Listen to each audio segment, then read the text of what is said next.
Hey everybody, this is Rydo, and we are back to another live stream / recording of Hearthstone. Took a little bit longer to set up today than normal, so if you've been watching from the beginning, apologies there. So let's see. Really shouldn't trade out of 50, but let's do it anyways. There we go. So, I should trade it out to 5 Tavern Brawls. Oh man, that was a mistake. Is there any way to recover from this at all? Can I challenge somebody and do a Tavern Brawl? I don't think you can. Oh no. Well, we're only going to get two quests done today, which I guess works slightly in my favor since there's not a lot of news going on right now. The aftermath of E3 and Steam summer sales is taking a lot of people's attention. We suppose we need to play 50 priest class cards and then 30 battlecry class cards. I can do that relatively easily with this, so let's start here, and that'll be battlecry class cards. Start our timer. Eventually, it will get down to the point where I'll need to stop making 45-minute long episodes and go back to making 30-minute episodes, but maybe not. This is, Jaina versus Malfurion. well, yeah, I already said this was going to be the quick one, so let's mostly just an elemental last turn. Let's just start going down the news. I thought I was going to end up streaming, well, before I get on to the news, on Sunday, and I was thinking to myself, man, every time I've streamed on a Sunday, nobody has been available. Arguably, these past few streams have been declining. However, even with the decline of comments and interaction, there has been a continuous, or at the very least consistent, increase in views and increase in subs. So streaming still seems to be very much the way to go. So if it becomes just normal for me to stream and people just watch it that way and they don't comment, well then I'm gonna eventually learn to stop bringing up comments and try to stop doing my small attempt to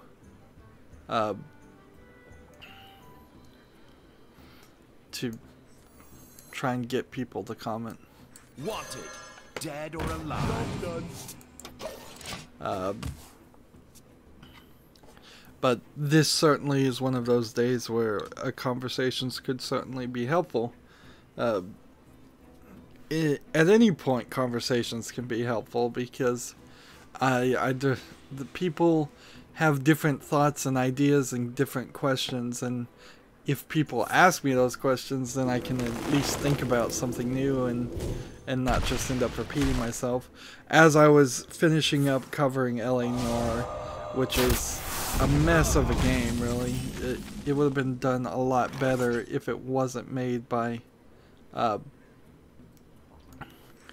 Rockstar as a company. It wasn't made by one of the actual Rockstar offices. It was made by Team Bondi, but which is a now out of business company out of Australia, but still, that it definitely had a nasty sentimentality and felt like more GTA than it should have, considering it's a story that's supposed to be taking place in the 1940s of a detective noir tale. Let's see. Battlecry this, or I guess I'm gonna do this.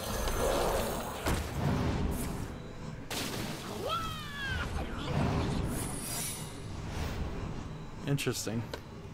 Your history. Job's done.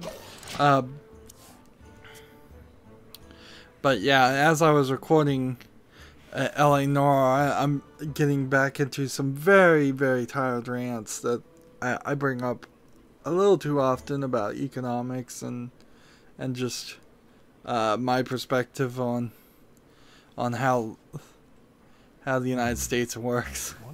And things I've said before and other things.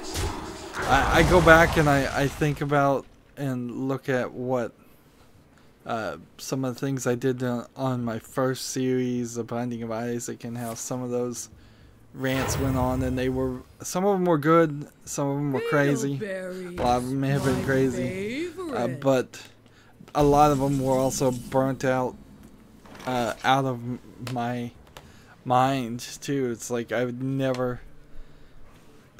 don't think I'd ever have some of those conversations. Let's see. This is a death rattle. Nice to meet you. There's an enemy.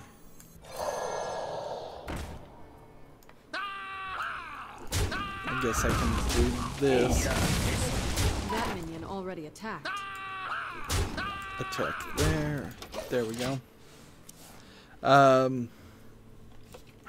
Maybe I'll talk a little bit more about LA Noir. We could go ahead and say there's a rumor that the LA Noir is going to be in VR. If that really comes out, that they're going to make a completely different version of LA Noir, because there's no way with the running and gunning elements and the driving elements, there's no way any of that works in VR. Or the boxing elements. Maybe you could get that to work. Let's see. I guess I need to do this. And then this. What should I do? Divine Shield. Chill out. You're hissing. There we go.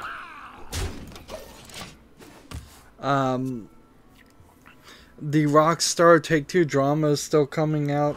Rockstar tried to put out a press release saying, we're gonna try not to sue people, but Take-Two can still do whatever it wants whenever, is how I took it. So it's not really a commitment or anything legally binding or anything like that.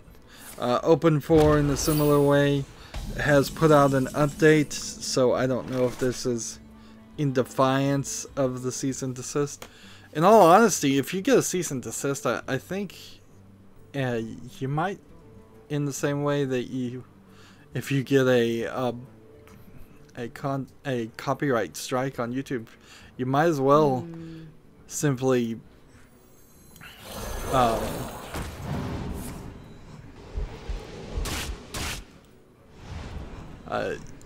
oops. I think you might as well just continue as is and ignore it. Like, it's probably not legally the smartest thing in the world, but in a lot of ways you might as well say, take me to court. I'll see you in court. I'll fight you, and call their bluff.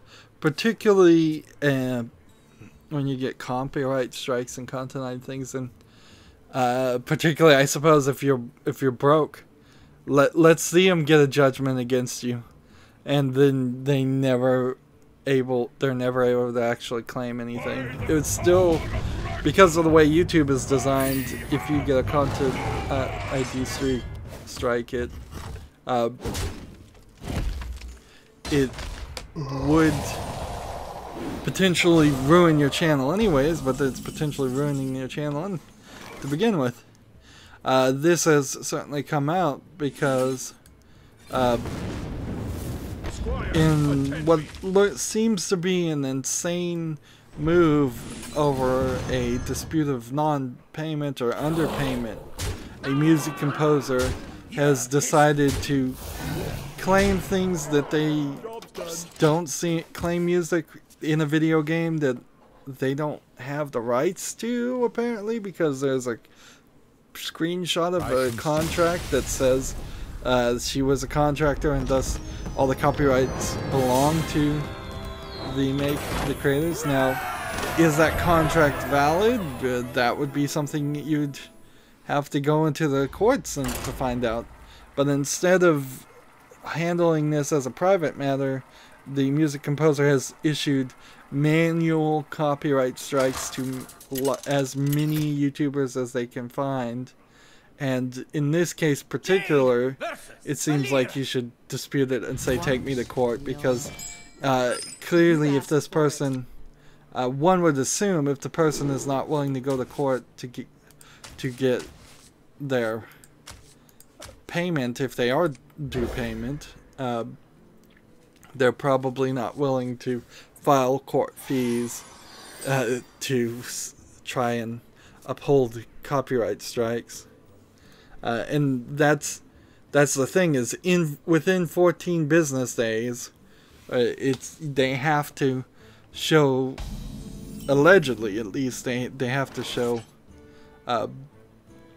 that they've actually filed a court date and done legal proceedings, and in a lot of cases this is not going to be the case. For my own copyright content ID woes, which nobody has ever manually copyrighted me, thank God, but the E3 streams all got a lot of content IDs, and they pop up and they pop down, because I imagine what's happening is a lot of other people are trying to put the E3 conferences in the content ID system, and people are fighting it, and YouTube is actually looking at it and going, no, you don't own all of the audio and video of this press conference, or no, this can't be in content ID because it's a freaking press conference in the first place. But on top of that issue, it also seems like it's likely that Ubisoft, Microsoft, I don't think Microsoft had content ID. I think Ubisoft did, and Bandai Namco did. I don't think they're gonna get around to confirming a content ID claim after I've disputed it, because I disputed it right when everybody else would have been disputing it. In the long run, it's not gonna get me but maybe a few pennies in ad revenue. Or in a lot of cases, it may not have gotten me any ad revenue, because the content ID system is still very much not the way YouTube portrays it. And if somebody claims no monetization on a content ID, they say, we don't want anybody to make any money with it. As soon as you dispute that, you would think, well, then ads would start showing up. Not the case at all. So only if the person is trying to take your money through a false content ID can that money be withheld. If the person is just trying to screw you out of money and saying, well, we just want no ads on it at all, that totally works. And it's part of the many unfair systems that are in a lot of ways only becoming more and more unfair in YouTube.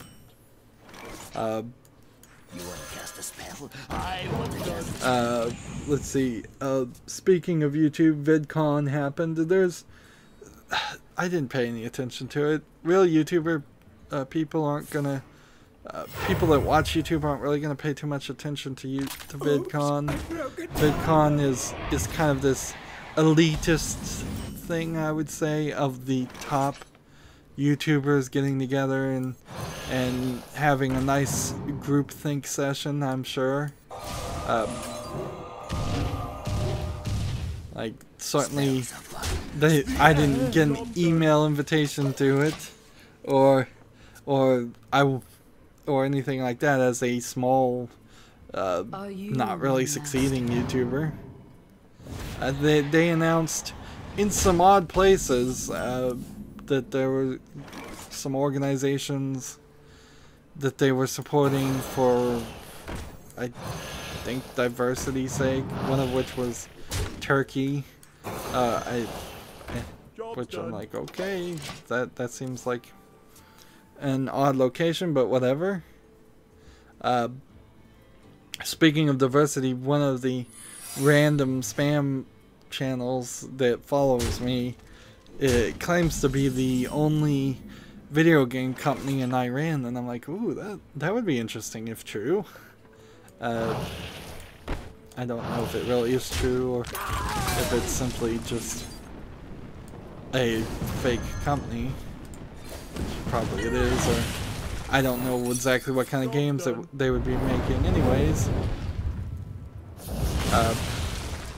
So they might just be making phone games, they might be making something else. I guess one of the reasons why you don't have a lot of video game companies in the Middle East and in Africa in general is that while there are some really, really rich portions of those countries and populations of those countries, I don't think the vast majority of people even have cell phones that have a data plan that could play any kind of game or even download any kind of game. They very well might be stuck at just playing like a Nokia Snake game or Free Cell or Solitaire, whatever came pre-installed. If you can think nearly 20 years back to when the first cell phones had pre-installed games and you couldn't get anything else, really. Who knows what secrets will uncover? Nice to meet you. Well, that doesn't help anything, does it?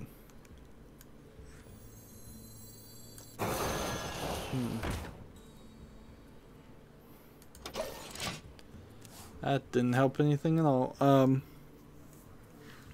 But yeah, they want to prove that they are... YouTube wants to prove that they're trying to be diverse, and they really do want to be diverse because there's internal desire to do that. And honestly, the only way they're ever going to succeed at being diverse is not the way they want to try to accomplish it. They want diversity through promoting minorities or special classes, where the only true diversity they can ever hope to achieve is just diversity through a laissez-faire, hands-off approach, which is not what YouTube wants to be, because if they have to take a hands-off approach, then they stop demonetizing videos that they don't agree with. They stop going for the family-friendly advertising. At the end of the day, if you want advertising, you're doing what we see on TV channels. Are TV channels full of diverse content? Absolutely not. It's all family friendly on the prime time. It's all the same romantic comedy or dramas, sci-fi shows on the Sci-Fi Channel. There's almost no diversity on cable TV and TV in general.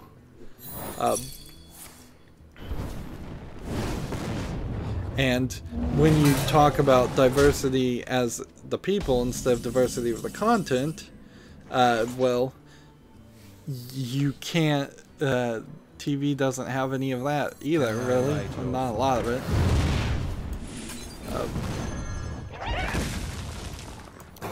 Because if, say, you get a minority channel like BET, then there's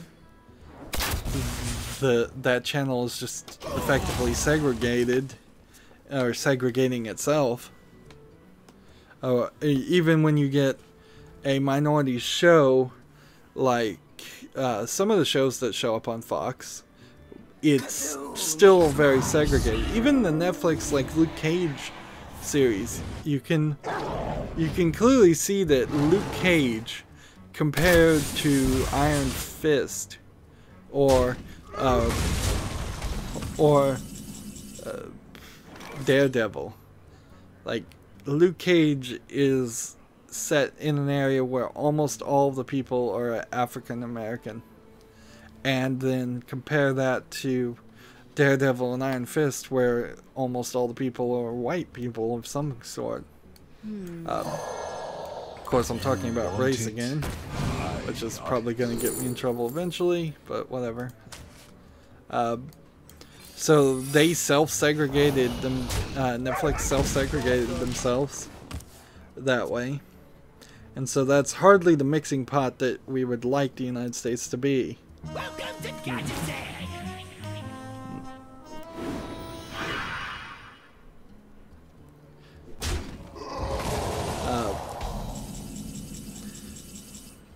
The one thing, I guess, out of VidCon that was slightly interesting to me is they've announced that it seems like they might be implementing some of the things I suggested. I'm not sure. Again, anytime I say something like that, I'm not trying to claim that I was the one and the only one that suggested improvements to the YouTube video manager, but I imagine a lot of people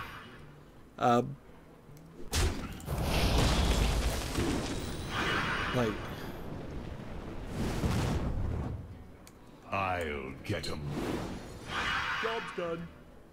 like, I imagine a lot of people have been asking for improvements on the YouTube video manager. If they actually make some major improvements, then I signed up for the beta as quickly as possible, so that I could try it. We're gonna see. It's gonna be a lot easier for me to make sure videos get released on the right time, hopefully, and data is consistent and accurate. Hopefully, this will also cause the YouTube to better suggest videos. They also are claiming YouTube's gonna be better at giving feedback as far as why certain videos seem to become popular, which might be helpful in improving it. But yeah, the other thing about VidCon is I imagine what happened is that a lot of people were still upset with the black box algorithm labeling a lot of LGBTQI whatever letters are after that channels as sexual content, and then putting them in restricted mode, which is the mode for highly restrictive schools like elementary schools, or perhaps maybe if you were going to a heavy, highly morals coded college, they would turn on restricted mode to YouTube. It's almost an unlikely scenario, though, because if you're going to a school that's going to highly filter your internet access, I don't think they would find restricted mode acceptable, and that's what the numbers say, because like less than 1% I think actually uses restricted mode. Anyways, those things were, people apparently were still upset about that, and so they kind of just reissued the same statement, and in reissuing the same statement they're like, we like LGBTIQ people, we want to promote them, and we want to encourage them. There is some weirdness when you look at the real statistics, though, of just how much how many people they are trying to promote compared to the regular population. Like, and it gets messed up a lot too. I'm trying to be kind as I say this, but like, there's probably a decent percentage of homosexual people, but when you also add, when you look at how many people are queer and how many people are transgendered and how many people are intersexed, like, those numbers get smaller and smaller and smaller. And in the United States, at least, being homosexual is almost is approaching not being stigmatized at all. So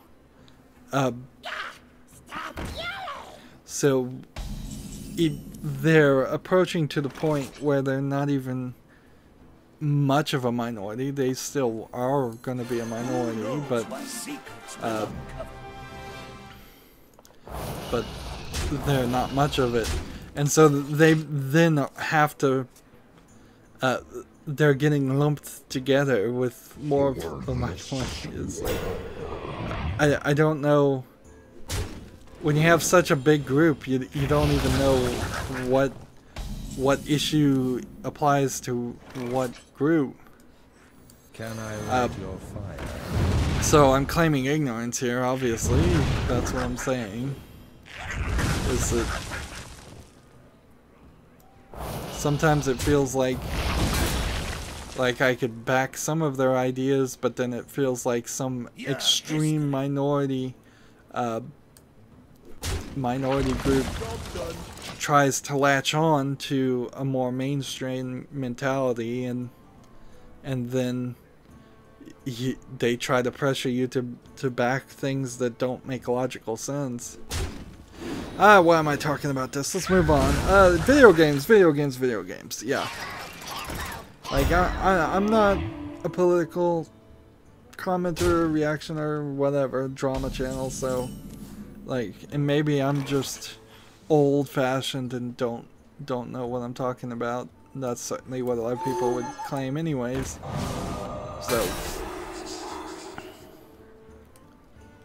So I would say the one thing I would like to see more diversity in inside the internals of YouTube and Google in particular is a diversity of perspectives. So it's not all liberal perspectives.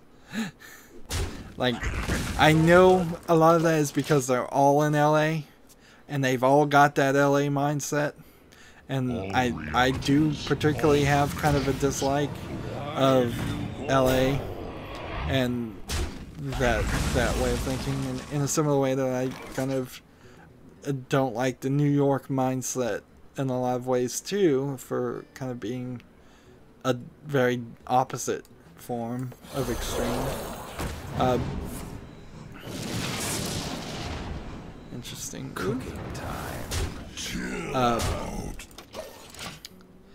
So yeah, if they could get somebody in there like me, like I would volunteer to go work for them and just tell them, look, stop having special events. Stop talking about wanting more women's voices on YouTube. Look, you're doing nothing on YouTube to stop women from making YouTube channels. There's either a reason that women don't want to make YouTube channels, probably because they're smart enough to realize it won't make money and they can get better jobs and better pay somewhere else. But you can't just constantly promote people. It's like trying to hire what would be a good example? I'm trying to make an allegory here that's not going to succeed. I know this.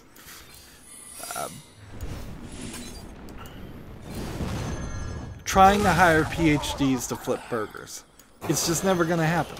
There's a good example. It's like a doctor, let's say a medical doctor, is not going to go work at McDonald's, regardless of how often McDonald's tries to say, we want to promote doctors, we want more doctors working at our restaurants. It's like, no, they have better options. They don't want to do it. Everybody on YouTube can turn off comments. Everybody on YouTube gets bad comments. That's the only argument that anybody can even begin to make as to a reason why there's fewer women on YouTube, is that women feel like they're being specifically targeted because they're women, and I think guys just realize that that's just the trolly nature of YouTube. And I'm sure there's plenty of guys out there that think they're being specifically targeted too. Anyways, gosh, man, I cannot get off this rant. I cannot get off this rant. I guess it helps, though. I mean, it's something I've been thinking about, and VidCon, and every time YouTube does something like this, it's ridiculous. Because YouTube is always dead silent and completely unhelpful to other YouTubers, except for when they want to promote some minority group because of a liberal mindset. It's unacceptable, in my opinion. It's just sucky.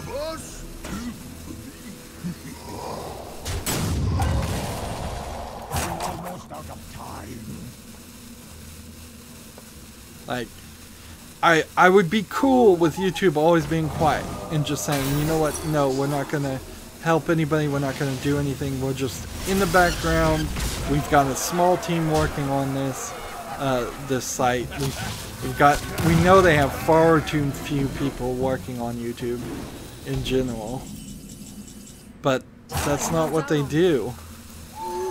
They speak up when they want to be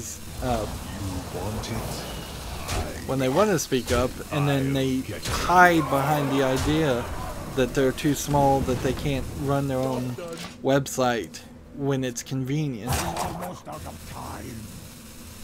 And inherently, I think it comes right from the top. I think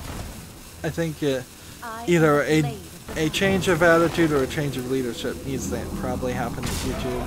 And with a change of attitude and change of leadership, I think YouTube could embrace trying some new things and being a better service, and maybe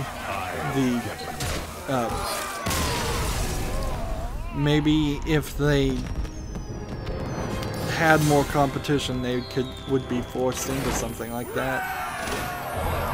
Well, that's the battle cry cards. And I don't know how long we've been going. I want to end this rant though, so I'm going to go on to YouTube news. Let's see, tomorrow will be Tavern Brawls, and I will have to either come back and trade this or do something different. We may just do something out of order. At a certain point, it might just make sense to stream every day and the rest of my channel be damned. No, never have any time to... I need to play with priest cards here. Do anything else. But I don't see a point to that then, because then I'm just trying to get a rather insignificantly small number of views, and sorry to say, but an insignificantly small amount of subscribers. Like, it's a weird way to phrase this, but I'm not ready at the moment for my fans to take over my channel. And that is a weird way to put it, but that's kind of how I feel. Like, at a certain point, if I was as big as PewDiePie, clearly the fans have mostly taken over his channel. Whatever his fans wants him to do, he kind of has to do it. PewDiePie tries to fight against that a little bit and do whatever he wants, but at the end of the day, if PewDiePie decided he wanted to be a knitting channel about knitting, everybody would abandon it. Everybody would unsubscribe, and his channel would fail to the point where I don't think he would find it acceptable. Face the light. So, yeah, the fans have control of that. But right now, at barely 150 subscribers. My best video having over 80,000 subscribers. I'm approaching, I think, 180,000 views. My best video having over 80,000 views. Right now, those numbers are kind of big, but not really. And my fear is that if Hearthstone streaming, which is the only thing I'm doing right now that's succeeding a lot more than anything else, was the takeaway, was the takeover, and said, Face the light. and because of that, Face I the light. just always was streaming Hearthstone, and that's all my channel would be. Then the 700 plus Steam games that I have that I really do want to play, the hidden gems from the past that I'd like to find, the classics from the past that I'd like to pay, all of those get thrown out the window and become a huge waste. And I become personally a little unhappy. Like, I'm not going to be happy playing Hearthstone. I'm not happy really playing Hearthstone right now. It's alright, but it's not my one and only passion.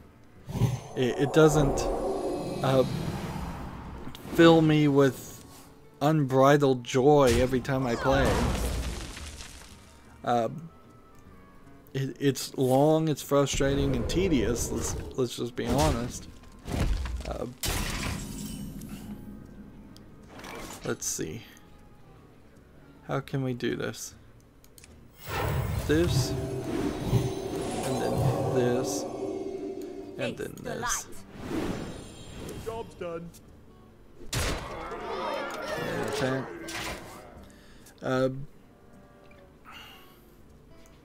So yeah, that statement without really a resolution is really just saying I still want to do my channel like I'm doing it. I like the TV idea. Maybe I'm the only one that likes the TV idea of having 5 different series come out every Monday through Friday, so that it has something hopefully for everybody. But yeah, I don't want to abandon that and then have only one live stream come out. And frankly, it wouldn't probably work either, because let's say on average I get only 3 views for the 5 videos that come out per day, which might be right. That 3 views times 5 is 15 views. It's still more than what I typically average on the live stream in the first day, and hopefully these numbers go up after the second day it's out and the third day that it's out, but I don't know. Anyways, like I'm kind of stalling at this point. Like, let's see how much time we have left on the timer. We have about 8 minutes.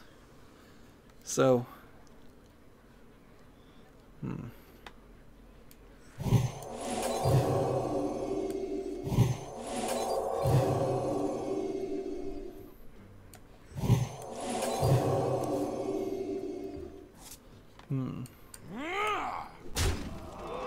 Job's done.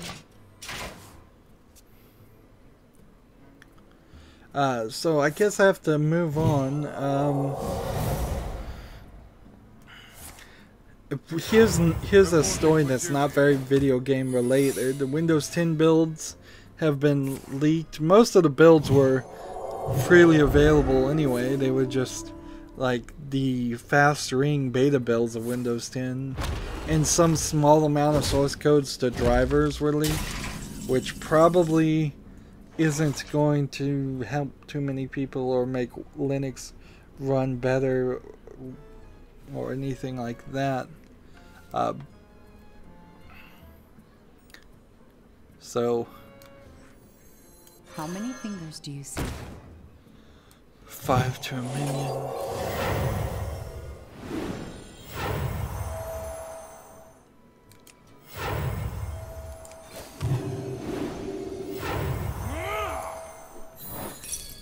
Job's done. Get down! It would be really groundbreaking and amazing if Windows source code was released. It could potentially make Windows a lot less secure, but in all honesty, it probably would make it a lot more secure, because then internal security audits could be started on it, and we could patch it. One imagines you might be able to Embrace the void. you might be able to what's the phrase? Improve upon. I did that wrong. No. You could probably try to make a new version of Windows without Microsoft's involvement, using all their source code, and make a better version of Windows. It would be highly illegal, but like, that would be interesting. Or at the very least, it would more than likely just improve Linux. Alright.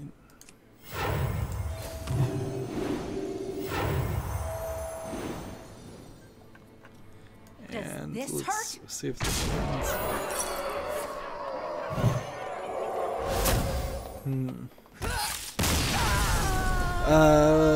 The Steam Summer Sale is going on, of course, but I have noticed that I've been more picky here, and I think I'm gonna go that way. After I bought the games I'm probably gonna buy, although I am thinking there is a nice little scheme here with the Steam Link devices down to $15 each. If you bought a couple of them, you would get 3 trading cards. If you buy just one, you're gonna only get 1.5 trading cards, and because it's $10 roughly per trading card, which isn't a lot of trading cards for spending $30. But on the other hand, it's a better deal than if you had spent the same $15 and bought it from Amazon. A slightly better deal if you care about trading cards and getting badges and leveling up, to get booster packs, to get more trading cards, or sell the booster packs. I also found out that you can just buy booster packs and trading cards for games you don't own, which certainly puts a different spin on it, because then in theory there are on the market booster pack cards that were as low as 5 cents. If you can buy multiples of those at 5 cents and make a badge out of it, and it raises your level and helps improve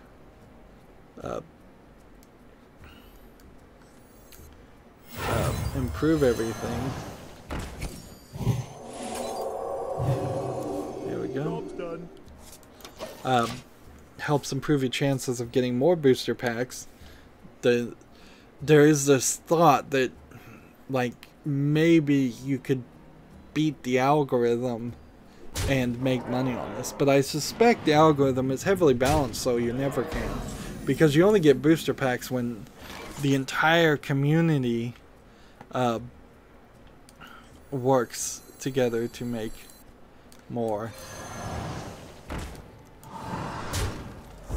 To make more badges, which kind of only happens during the Steam Summer Sales.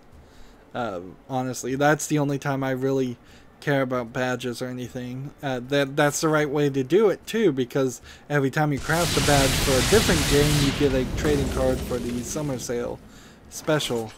In the light's name. Special badge that can be infinitely leveled up. Eventually, you're going to be limited to only level 5. I think I said level 3 before. You can only get level 5 badges on other games, and then foil versions of that too, and then you can get the foil version up to level 5 or level 3. I'm not even sure.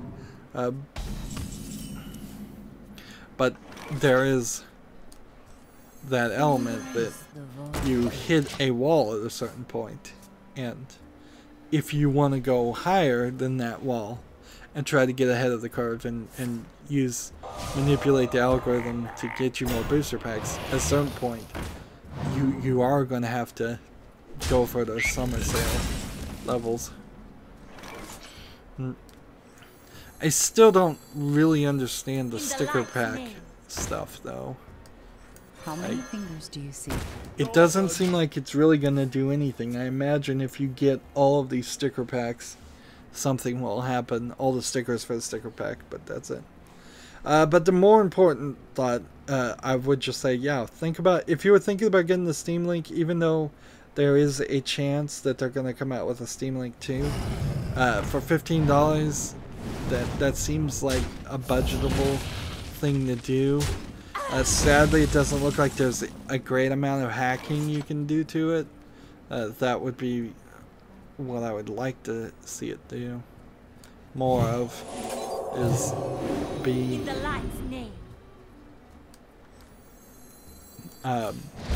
reusable as something else. Maybe a Linux box that does something. Maybe even an Arduino or something similar to that. But I haven't seen any projects like that. So I'm thinking I may spend another $30 to get those. Get a couple of them. Maybe one to hack and one to keep in proper running order. But yeah, when I was looking at my games, which is what I was trying to say, is that I purchased, a lot of them came in bundles and stuff, and a lot of them just have this mixed reviews. But also, I would say a lot of games that got recommended to me didn't have any reviews, and I kept finding myself being rather picky about that too. So like new games that have been out for a month but no reviews that count, because there's like either no reviews or 2 reviews that were given for free through Steam codes. And as I'm going through the discovery queue and I'm looking at some of these, I'm like, some of these look good, but they don't have any reviews. And I'm thinking to myself, well, I want to be picky. And I can throw out games that are mixed. Although maybe right now a lot of games are being labeled as mixed because a lot of new people are playing them for a second and then saying, nah, don't like it. But if I'm ever going to break a new game, if I'm ever going to cover a game that hasn't been covered by everybody else, I am going to have to start approaching some of the games that maybe just came out, or in some other way oops, I guess I should have attacked, or maybe nobody knows about. And I feel like the discovery engine must have been improved here. This feels like more than just the fact that everybody is downvoting GTA 5. I imagine I'm also seeing a decent number of games that were approved during the end of Greenlight, and maybe Steam Direct is happening and having an effect. Maybe not. Oops, I messed up there.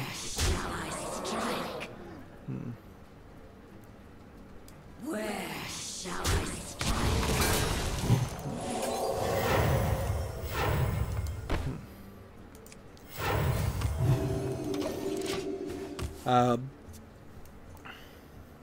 So while I'm okay with being more picky and maybe taking some of the cheaper games that I didn't really invest in and saying, you know what, these are mixed, I'm not going to play them. As I'm thinking about next year and how many games I got to cover this year so far, it doesn't feel like I'm ever going to really find a lot of extra time to play a lot of small games. It just doesn't seem like it's going to happen. We can try to add some things that will increase the odds. For example, Thankful Thanksgiving month,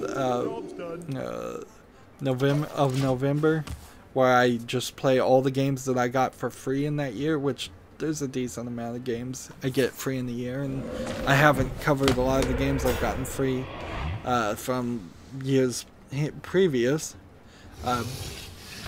That very well may be just a lot of spotlights. An entire month set the spotlights isn't a insane idea. Let's see.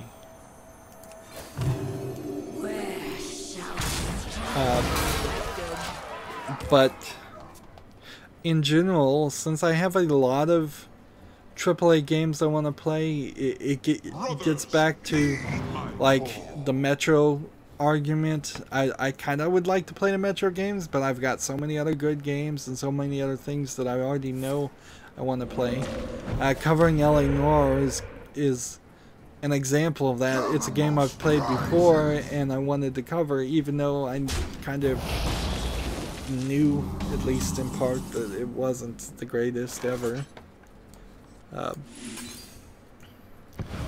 Before I would feel comfortable playing another shooter, I want to try and get Borderlands 2 and Borderlands the pre-sequel played. And oddly, E3 did not have any mention of those games. Gearbox was very silent for anything. The only thing they really talked about is how they're selling that, publishing that game Fortnite, and I don't even think that was mentioned at E3.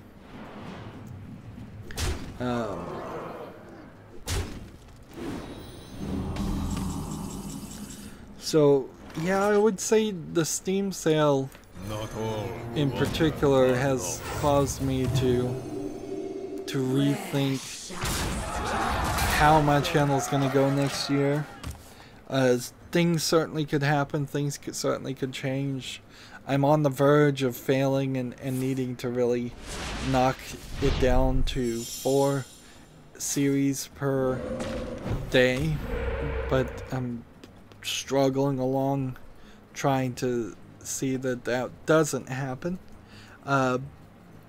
I'm also right now trying to embrace the idea of doing 45-minute episodes instead of hour-long episodes, and going a month and a half long, or closer to a month and a half long, instead of going a full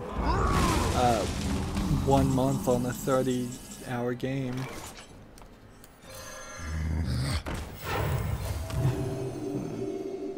I foresaw. Do I have anybody online playing Hearthstone? Let's look here. Nope, nobody online.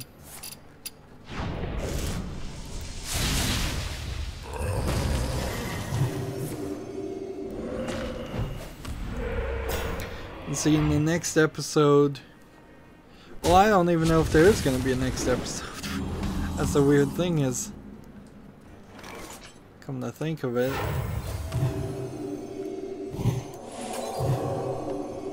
I foresaw. he's going to run out of cards at this rate. So am I.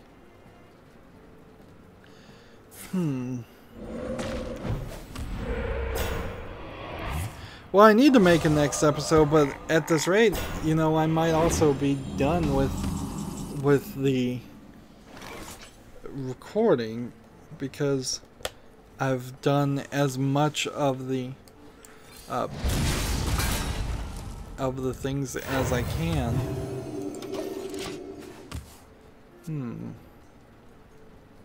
I guess that means I would go over to the European server. That would be my next thing, as we maybe yeah, if I get the 2 daily quests that I can get done, because I can't do the Tavern Brawl, then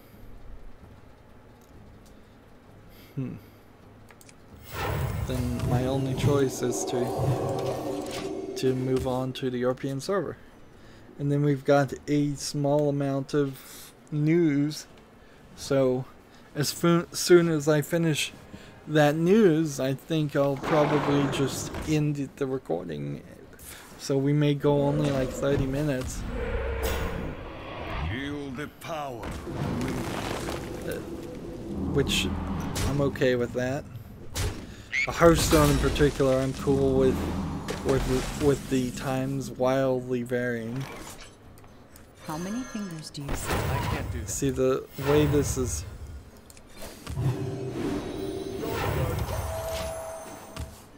the way this is happening.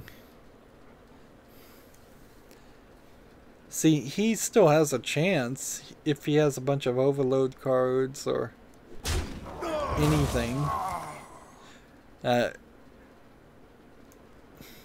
Might be able to play control and take out 30 health.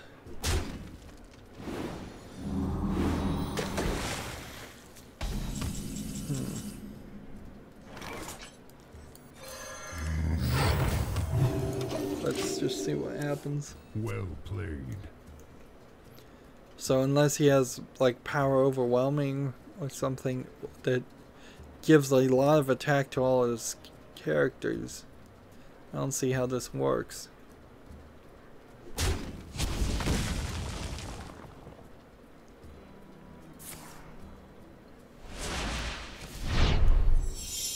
Yeah, it feels like he needed to play shaman cards, and I needed to play priest cards, and so we worked together even if we didn't realize we were working together.